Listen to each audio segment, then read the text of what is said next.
that we've had. And I think reflecting on the last 2 days, the big question that comes up is, how can we make Andhra really the center, the hub of innovation around energy? And I wanted to share some very quick thoughts on that. Traditionally, when we look at a problem like energy, we break it down into its pieces and we say, demand is an issue, let's fix demand. Quality is an issue. We have to, of course, take care of sustainability and then the overriding concern on how do we deliver energy in a cost-effective way.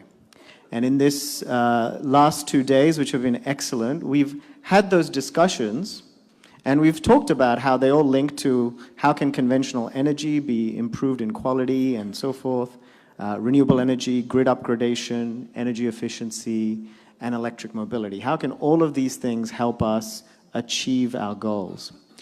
But sometimes when you look at things in a piecemeal way, you can easily lose the opportunity to think extremely big. And I think it is good for all of us to channel the Honorable Chief Minister when he says that, you know, Amravati can be carbon neutral. How can we actually think about such targets for the state in energy that allow us to actually spur innovation?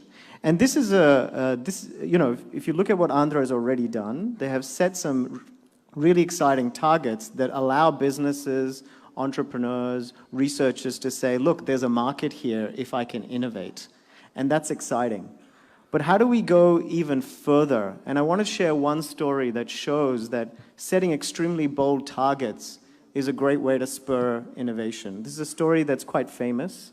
It looks at the car industry. The car industry in the late 70s and 80s had a huge push towards higher fuel efficiency, higher mileage. The Europeans and the Japanese car manufacturers accepted this challenge. It was pushed by the government. The American car manufacturers resisted and forced the government to lower their targets.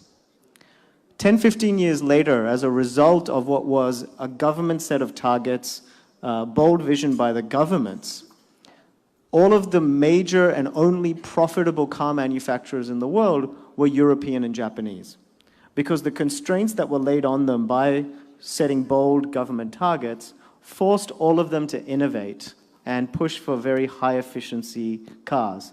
And at that point, no one wanted to buy a Chevrolet or a GM. They all wanted to buy a BMW or a Mercedes or a Toyota. Because actually setting bold targets and putting constraints spurred innovation. So with that in mind, what is it that I've just put together very back of the envelope ideas for, based on the discussions that we've been having over the last 2 days, on what is another scenario for Andhra versus the business as usual. What would happen if by 2030, 100% of generation was through renewable energy? We talk about 30% as the likely scenario.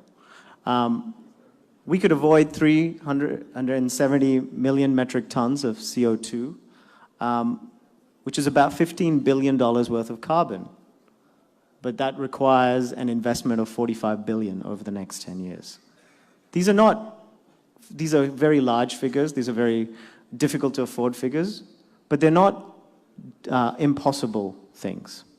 If you look at thermal power plants, what would happen if we were able to move those plants from 33% efficiency that they are today to the best in class, which is 50%? That would cost us, in our estimates, a little over $10 billion, but there would be over $4 billion of savings, and just the financing from carbon itself would actually add another $4.5 billion. None of these calculations really take into account the huge social value when you're actually cutting down significant amounts of pollution and the fact that carbon is actually underpriced. Similarly, imagine if your transmission and distribution losses moved from 11% to best in class, which currently is 5%, but actually could move even lower. And again, this is something that Andhra is thinking about. But that itself would cost over $10 billion in upgrading existing infrastructure, but would more than pay for itself if you could achieve it at a statewide level. We estimate over $13 billion of savings. When we think about energy efficiency, and we heard a lot about already the great things that have happened in terms of bulk buying LEDs, pushing for more efficient appliances, the 5-star rating system in India that has been quite successful, although difficult to afford.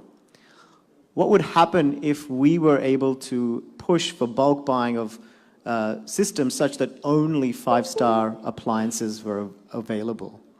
That again, while it would cost another $2 billion in investment, would just more than pay for itself when you think about the cost savings that the state would have. Again, it's about setting a very large target, buying in bulk, but something that Andhra has already been able to do in LEDs. Could it push every appliance to be a 5-star energy efficient appliance? And finally, we heard about electric vehicles and already some of the strong targets that the state has set, including having all government vehicles be electric. But what would it look like if just every vehicle was electric by 2030? Is it possible? Our quick estimates suggest that aside from the huge amounts of private investment that will go in, another over $15 billion of public investment could make something like that a reality. But if you just look at the huge savings in fuel and avoided carbon, a fully electric future, again, more than pays for itself. So these are just quick back-of-the-envelope ideas.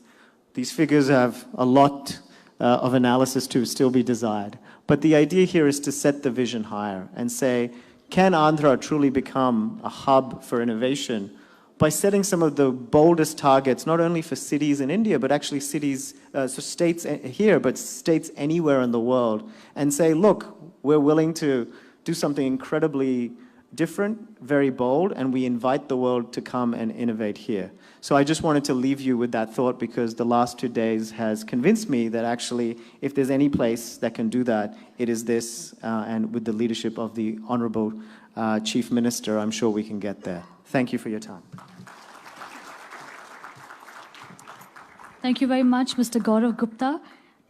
Ladies and gentlemen, further up, I'd like to request Mr. Upendra Tripathi, Director General ISA, to share a few words with all of us.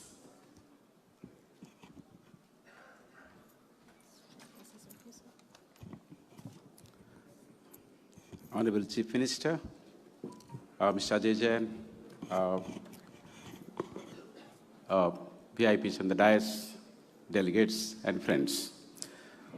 Everybody's been asking, what is the International Solar Alliance does? What actions do we take? We have a 10-point, program. We are trying to bring a demand of 500,000 solar pumps from 31 countries, so that we go for a global tender to bring down prices. Something like in a small scale, the LED experiment of India, and that Andhra Pradesh is also following up. We are talking about